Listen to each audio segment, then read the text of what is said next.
મને પ્રભાશંકર પટણીનું જીવન ખૂબ ગમે ભક્તો, ખૂબ ગમે. એક સામાન્ય પરિવારમાં જન્મેલી વ્યક્તિ, ભક્તો તમે ક્યાં જન્મ્યા છો એના કરતા જન્મ્યા પછી તમે જીવન કેવું જીવ્યા છો એની સાથે બહુ મોટો મતલબ છે. પ્રભાશંકર પટણી ભક્તો થેલમાં થાય વાત તો એમ જ છે. પ્રભાશંકર પટણી દાદા પણ એવા હતા. પ્રભાશંકર પટણી ખૂબ નાના હતા, ખૂબ ગરીબ સ્થિતિ, ઘરમાં રોટલો અને ભક્તો પાણી જ ખાવા મળે, સાથે મીઠું બાકી કાંઈ ન મળે.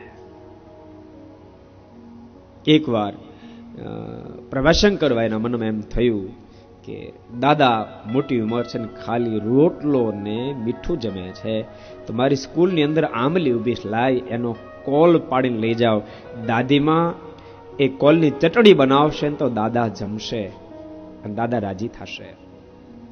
પણ ભક્તો પ્રભાશંકરભાઈ લાવ્યા છે કોલ, અને દાદીમાએ, કારણ કે પ્રભાશંકરભાઈ 1.5 વર્ષના હતા, જયવંતભાઈ હું ન ભૂલતો હોય, અને માતુશ્રી ધામમાં ગયેલા. દાદીમાના હાથ નીચે ઉછેર થયેલો, ચટણી બનાવી, પણ દાદા હરિબાપા જમવા માટે બેઠા અને ચટણી વાળી, ચટણી ક્યાંથી? આપણો પ્રભાશંકર લાવ્યો. ક્યાંથી લાવ્યો બેટા? સ્કૂલમાંથી લાવ્યો. તે પૂછ્યું તું ટીચરને? નહોતું પૂછ્યું. અને ભક્તો સોટીએ માર માર્યો, તું પૂછ્યા વિના લાવ્યો કેમ? એ આપણો અધિકાર નથી.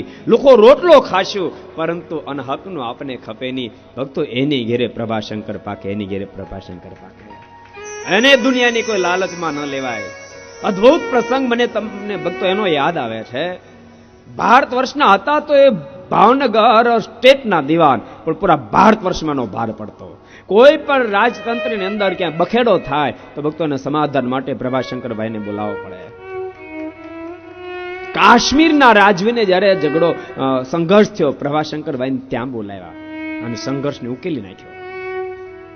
અને એ વખતે કાશ્મીર નરેશે એમ કીધું, પ્રભાશંકરભાઈ તમને ભાવનગરના સ્ટેટ કેટલો પગાર આપે છે?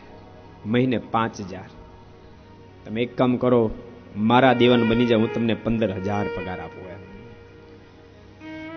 પ્રભાશંકરભાઈ અદભુત ઉત્તર આપ્યો, નામદાર વાંધો નહીં, પણ એક કામ કરો, તમે એવું મને લખી આપો કે પ્રભાશંકર નમક હરામ છે તો હું તમારો દીવાન બનવા તૈયાર છું. કોને દુનિયા યાદ કરે? પણ પ્રભાશંકર એમ તમે કેમ કહો છો? સાંભળો નામદાર, આજ મને 5,000 નો પગાર મળે છે. ભાવસિંહજી એ મારા પર ભરોસો મૂકી પોતાના 7.5 વર્ષના કુંવર મારા હાથમાં સોંપ્યા, અને આજે 5,000 ને બદલે 15,000 મને મળે, 10,000 ની લાલચમાં આવી જાય અને હું ભાવનગર સ્ટેટ નો દીવાન મટી જાઉં. કાલ મને કોઈ 25,000 આપશે, તમારો નહીં મટી જાઓ? હું રૂપિયામાં જ જો લેવા જાઉં, રૂપિયાનો જ ગુલામ થાવ, તો આજ હું ભાવનગર સ્ટેટ નો દીવાન મટીશ તો કાલ તમારો મટી જાય, માટે લખી આપો. અને એ વખતે કાશ્મીર નરેશના મોઢામાંથી શબ્દ નીકળ્યા, માણસો તો મને જિંદગીમાં ઘણાક મળ્યા, પરંતુ પ્રભાશંકરભાઈ તમારા જેવો નેક માણસ જિંદગી મને પહેલી વાર મળ્યા.